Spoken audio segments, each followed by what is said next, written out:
Hola, a continuación te explicaré un proceso de separación llamado absorción, en este caso a la absorción de gases. Como primer punto debemos definir qué es la absorción, sobre todo en los gases. La absorción de gases es una operación básica en la ingeniería química que estudia la separación de uno o varios componentes de una mezcla gaseosa por disolución en un líquido. Como primer punto tenemos lo siguiente: en esta operación se efectúa el transporte de materia del componente de la fase gaseosa, o sea, soluble, en el líquido, que es el absorbente, desde la fase gaseosa a la líquida, suponiendo que la fase gaseosa contenga tan solo un componente soluble en la fase líquida. Como siguiente punto tenemos que en las condiciones de operación el líquido absorbente debe tener una tensión de vapor muy pequeña, que supondremos despreciable a no ser que se indique lo contrario. Hay una operación que es contraria a la absorción, y esta es cuando un gas absorbido en un líquido se separa de este por medio de otro gas no soluble en el líquido, lo cual se denomina desorción o stripping, siendo esta la operación opuesta, ya que el transporte de materia es desde la fase líquida a la gaseosa. Entonces, en la absorción de gases, un vapor soluble se absorbe desde su mezcla con un gas inerte por medio de un líquido en el que el gas, siendo el soluto, es más o menos soluble. Con ello, entonces se utiliza un aparato o un dispositivo llamado con frecuencia torre de absorción, y en donde se llevará a cabo la absorción de gases. Generalmente siempre estas operaciones se llevan a cabo en una torre empacada. Más adelante explicaré qué es cada punto de la torre empacada. Bien, el dispositivo que consiste de esa torre empacada es una columna cilíndrica, algunas veces se le llama torre, equipada con una entrada de gas y un espacio de distribución en la parte inferior, una entrada de líquido y un distribuidor en la parte superior. Ahora te muestro el esquema. Cuenta con salidas para el gas y el líquido por la parte superior e inferior, respectivamente, y una masa soportada de cuerpos sólidos inertes que recibe el nombre de empaques. Bien, prácticamente estamos hablando de una torre empacada con estas, eh, con estas propiedades, ¿no? Entonces tenemos aquí un esquema en donde se representa una torre empacada. Entonces aquí se tiene, digamos, los flujos de entrada y de salida, en donde se encuentra la entrada del líquido y la entrada del gas. La entrada del líquido es por la parte superior, en donde existen unos aspersores o distribuidor de líquido que se le llama, el cual va a absorber pues el gas a separar, y la entrada del gas se encuentra en la parte de aquí abajo. Entonces, en esta parte del gas entra la alimentación, y aquí la parte del líquido que va a ser el absorbente para esta separación de gases.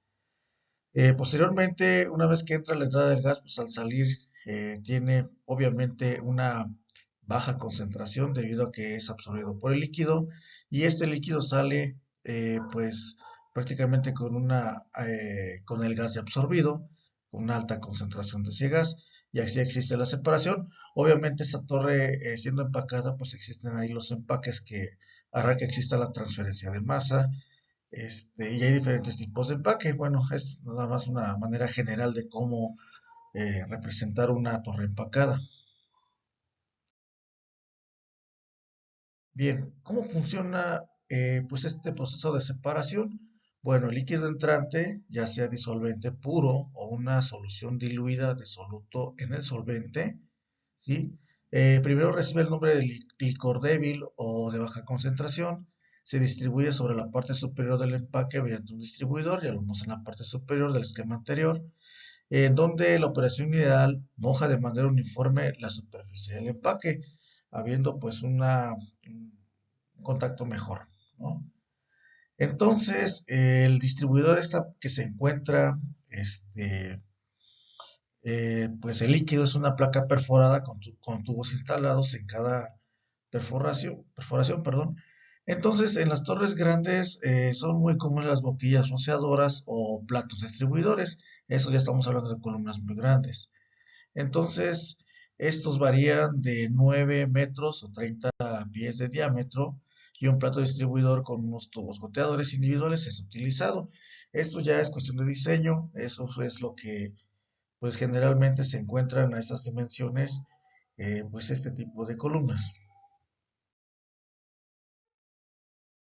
Entonces, lo que pasa es que el gas que contiene el soluto o gas rico entra en el espacio de distribución situado debajo del empaque y asciende a través de los intersticios del empaque en contracorriente con el flujo de líquido. Cabe mencionar que es un contacto que se lleva a contracorriente, un flujo de contracorriente.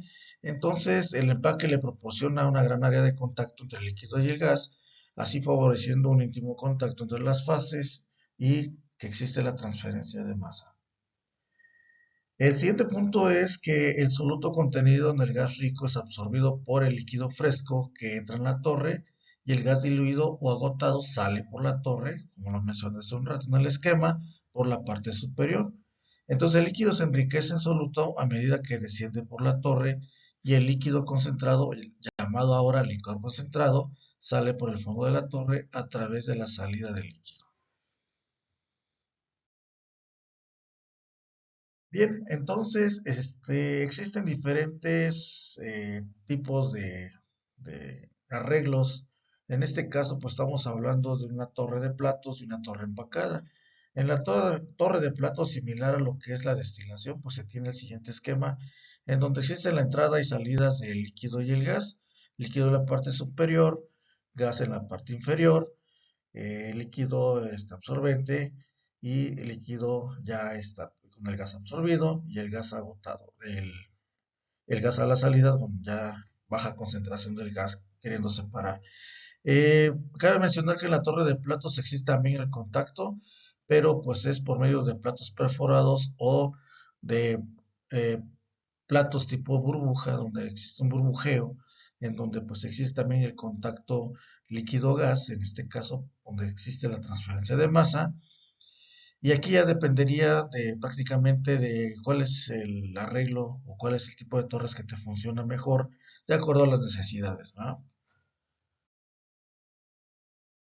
Bien, ahora hablando de lo que son las torres empacadas, pues hay diferentes tipos de empaques en donde este tipo de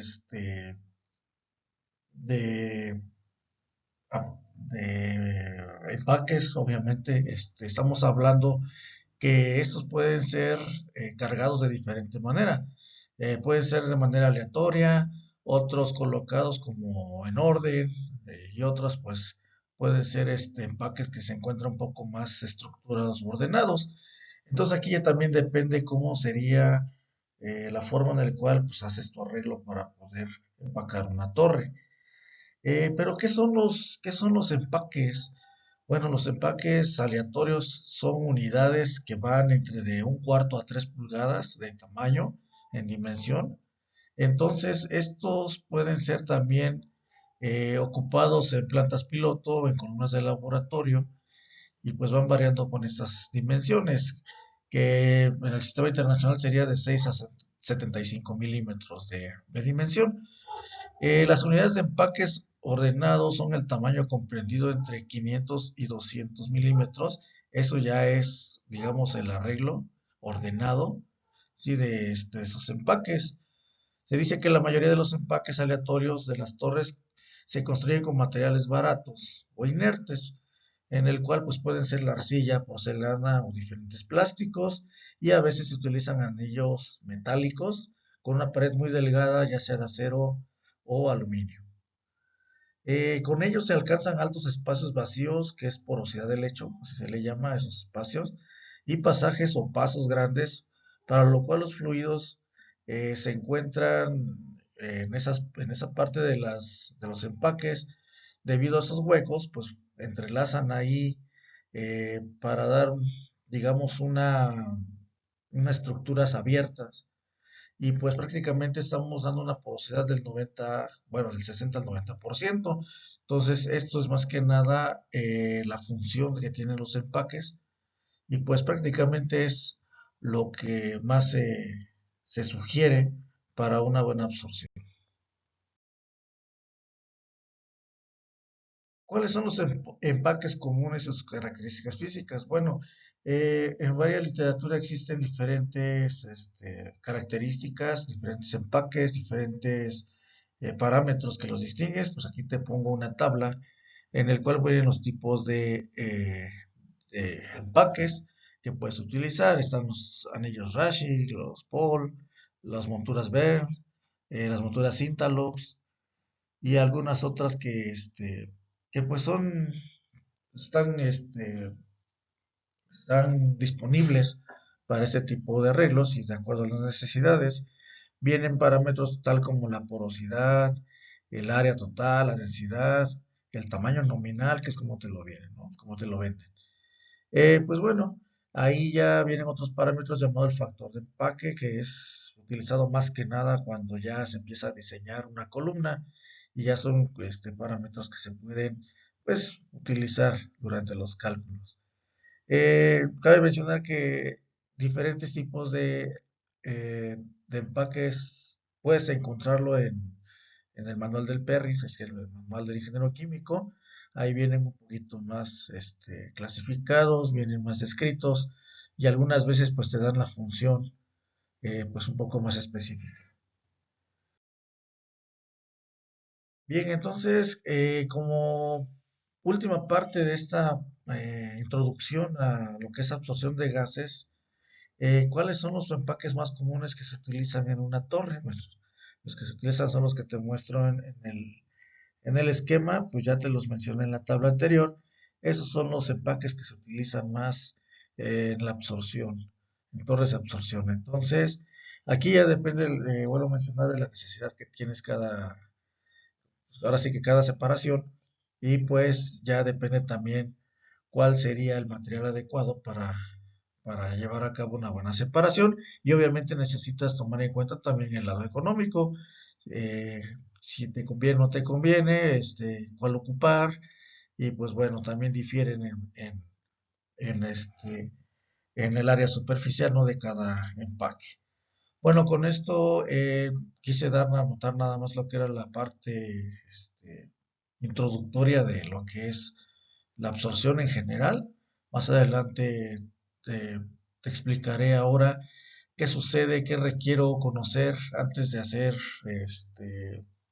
pues cálculos, ¿no? Balances de masa, diagramas de equilibrio, etapas de equilibrio, ¿no? Entonces, más adelante te lo voy a mostrar. Bueno, espero que haya quedado claro y pues nos vemos pronto.